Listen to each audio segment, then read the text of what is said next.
May natutunan kami rin sa Gwyn bawal pala mag-retro yan pag naka Oo, ngayon sa may blue ba? yung second skill.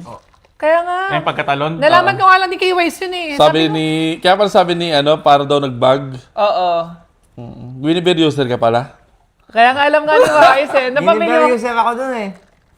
Laking bagay nun Yung pag napanakap mo pala, hindi ka Sa makakawin. tournament mo pa Natalo ba kayo naranasan eh, no? Dun sa game na yun. Wala gamean yun eh. Oo. Pero sobrang bugbog yung sana yun. Kaya pang snowball kung na-retro yan eh. Pero nakakapagtaka kay DK, ba't niya si second skill? Hindi. Pang out niya rin yun eh. Hindi, baka gusto niyang inaka para sure na hindi mak. Ninakap niya yung... Okay lang yun, at least matapang. At least matapang. Wala yun, talo naman kayo.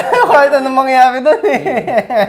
Panalo lang kami Pero ng... panalo naman yung game. Guys, ganito talaga sa pro player. Pagka natalo kayo, wala. Babalik-balikan niyo yung laro na yun hanggang wala na. Uy, ang ganda ng ginagawang pressure ng Rora. As in, grabe! 2 minutes, nag-i-invade ng Blue Buff!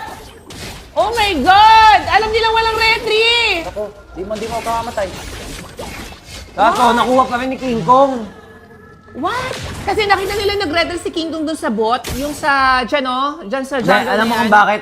Kung ba't nakuha ni Demon Kite yun? Ay, hindi nakuha. Bakit? Sinecond skillan niya yung blue buff.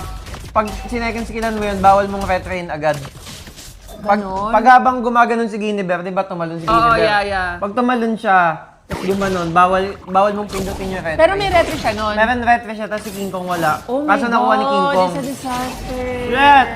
Bawal pala mag-retry ang Guinevere mid-air habang Oo, tumatalon. pag may tinamaan. Pero pag walang tinamaan, pwede. Oh my God! Ang laking ang laking blunder ng Ferrora. Sobrang ganda ng idea, but the execution, medyo pumalpak sila. Sayang, sobrang... That is something na magandang i-take note ang mga nag-Guinevere. Si Bruce ko.